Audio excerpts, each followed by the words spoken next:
What's up guys? So I got something really cool for the home gym the other day and I started recording a vlog for it, and then for whatever reason I just stopped. So I'm going to add that into the start of today's video. I'm going to grab a coffee and I'll see you on the other side. Listen, 'cause the night's so young, 'cause the night's so young, so young.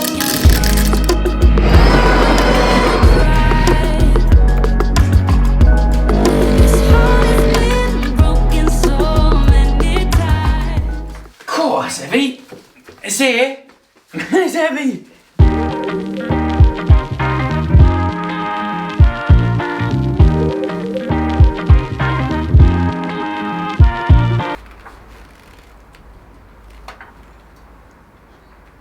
Seconds later.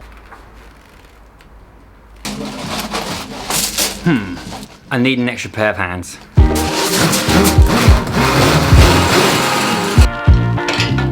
Yeah, so I put an absolutely massive pull-up bar on the side of my house, literally just outside from the gym. It gives me the ability to do stuff above the bar. I love my fold-away rack, I love it. I just don't have the height to do, because of the garage height, to do muscle-ups and butterfly pull-ups on it. That's why that is out there for, and I would love to do a workout with it today. I was programmed to do a chest to bar EMOM, but that's not gonna happen because it's raining, but we are gonna do something else that I'm working on, which I will show you shortly. In the meantime, I'm going to give you a quick tour around the home gym. Sandbag, ab mats, barbell, foldable squat rack, air bike, plyo jump box, which I showed you how to make for less than 40 quid, miscellaneous crap, skier, way too much weight, like 400 kilos worth, dumbbells, 25, 22 and a half and 9, drop pad, Nocco, ton of biscuits, cheeky little kettlebell. Here's actually a really cool thing to do if you have a home gym, or you have any gym, if you have kids even, get some blackboard paint. It's like less than a tenner from like B&Q, and you can just blackboard paint your walls, and then your kids can come and draw on it if you like, and then they can wipe it off afterwards, or you can do all your workouts on there, track your workouts, PBs, all that kind of stuff. I think it just looks cool. I like to have an environment to train in which is kind of a little bit grungy, a little bit spit and sawdust. I don't want it to be super polished. I want it to be like air on the side of aggressive. I don't want to feel like super comfortable in that position. I'm not there to feel comfortable, I'm there to feel uncomfortable. So that's one of the reasons I like to do all that kind of stuff as well. As you probably saw in the intro on the last video, and the coffee montage in this one, I like to do a little bit of camera tricks and play around and learn a little bit on editing. I did a fun little one with the air bike for TikTok the other day. I'll put it up now because it's exactly how I feel about the air bike.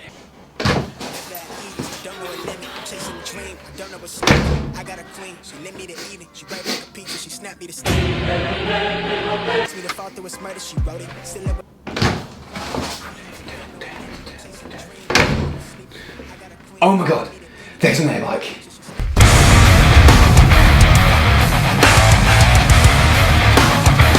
Seconds later.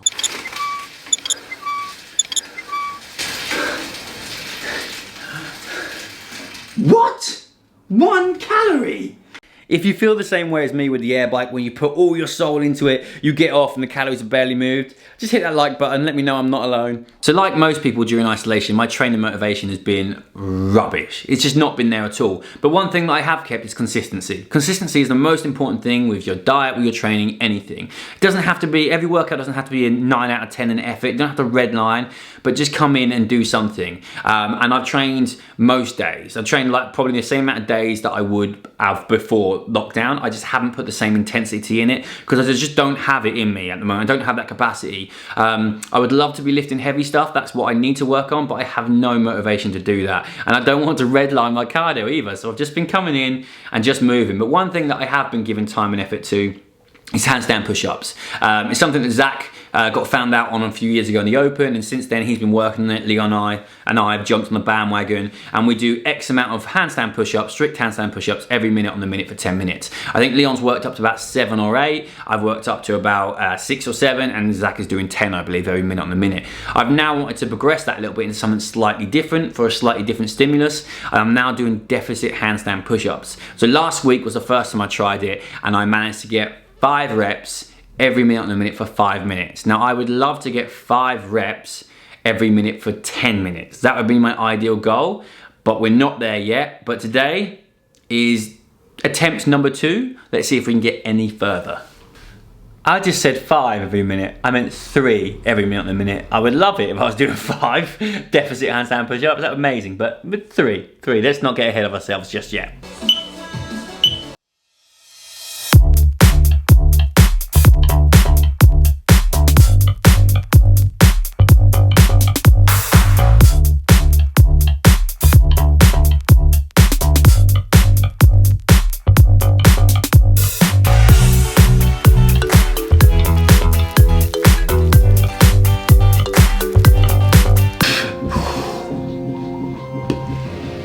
Oh no. Just breaking down my calluses so they don't rip. Like if you let the skin build up on your knuckles on the inside, they just rip when you get on the bar where the kind of thick skin meets the soft. This was actually given to me. It's called a blockade. It was actually given to me when I was at Body Power. I love it. It's lasted ages and it's been the best thing that I've had for basically just getting your calluses down lower without having to use a blade, which are great as well, but sometimes they cut a little bit deep. And it has a rougher side and a smoother side. I tend not to use the smooth side. I just go in with the rough side. And then rips are pretty much non-existent. I really rate this. Like being honest, like during isolation when my motivation's been really low, I've been concentrating a bit more on my family, a bit more on the business side of things. Like Leon and I have been reading books and listening to audiobooks, and business is exploded because of that. I mean, we're fully booked on our online clients, we're maxed out. Our gold challenge has just started, which we do once a year, where whoever gets the best progressions, and it's not just about physical progressions, it's about all elements of health and fitness we take into it, not just how you look.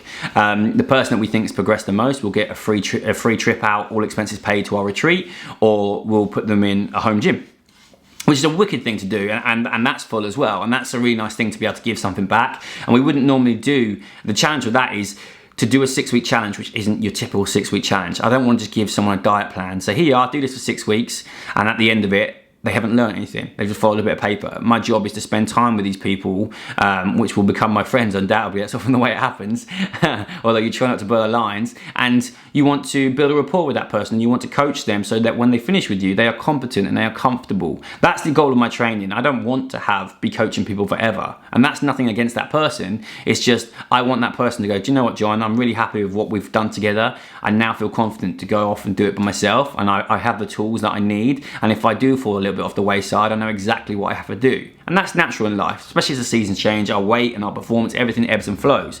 And this whole isolation, when we've all got, well, most of us have lower motivation, it's just ebbs and flows. It's just a cycle. It's not something that's normal for us, but you just have to appreciate it for what it is and just be consistent. You don't have to work out as hard as you did, just do something. Try and find some kind of routine.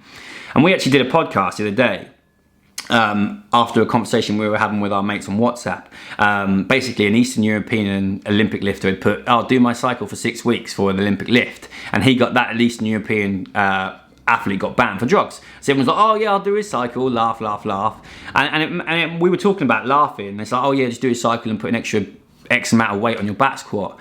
And I said, the odd thing about it is it really wouldn't have been that for me. It would have been the vanity side of things. And this is why CrossFit was so good for me, is that when I worked in the gym and it was bodybuilding, I was never going to be the biggest guy in the room. I have tiny calves. I have like ankle to knee and there's nothing in there.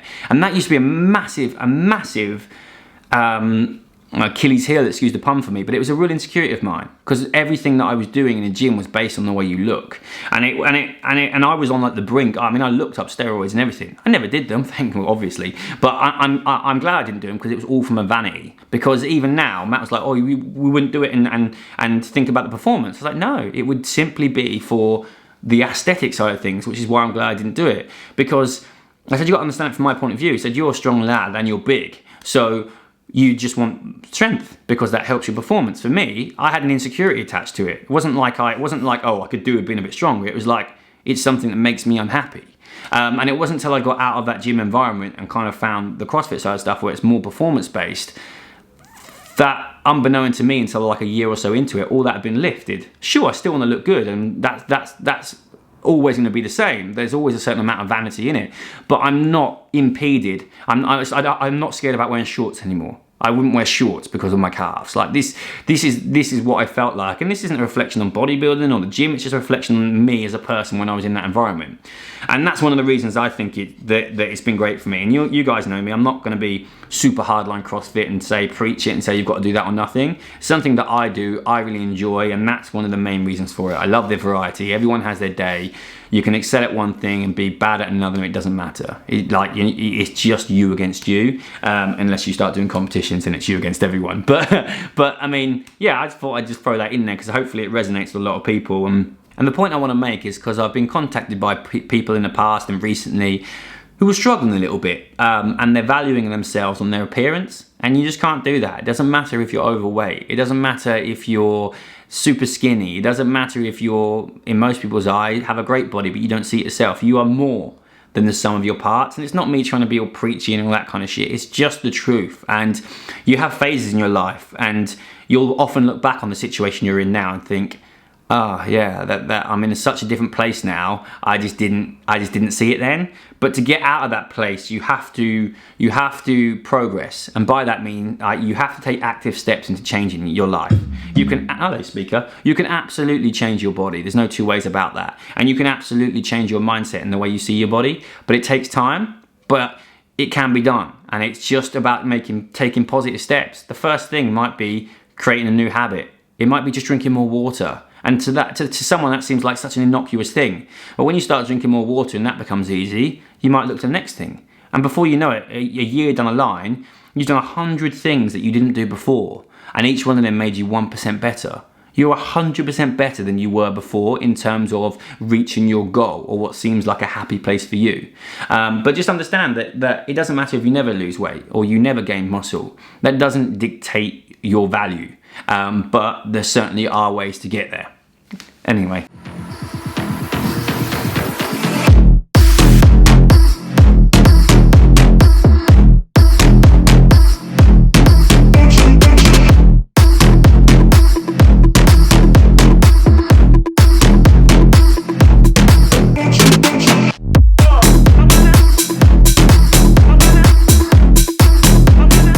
As I said earlier, I've not been able to squat very heavy or recently because of the little nerve twinge in my leg.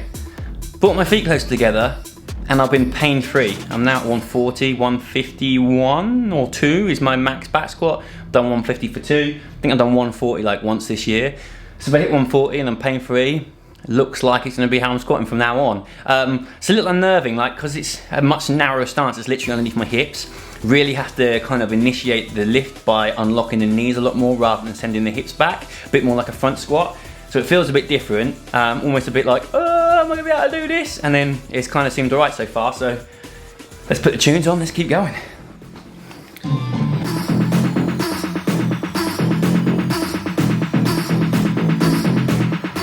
Yeah, well there you go, 140, that wasn't too bad. Definitely got the depth there. Struggled a little bit on the way up, but there's certainly more in there, but that I'm going to leave that there for today. I'm going to reduce the weight now and increase the reps. And I don't want to blast myself too much on back squats because, like I said, front squats are really my focus at the moment, and I want a front squat either tomorrow or the day after, but I'm always thinking about the knee. I didn't have one rep or 1 point in any of those reps I've probably done while with working up the weight. I know in the teens of reps, not once did I get a niggle from my knee, which is good. If you get pain, you're getting pain for a reason. I'm getting no pain, so the green light, we can go.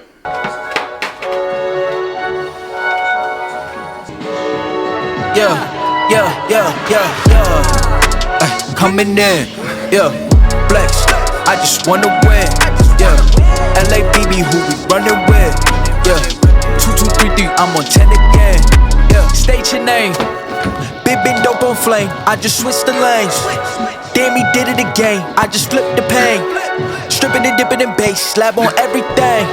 Swimming, you sinking away, cause I got big racks coming. I put my low racks on it. I ain't skip past losses, I had to get back off it. See the fit lab on it until they whip my coffin.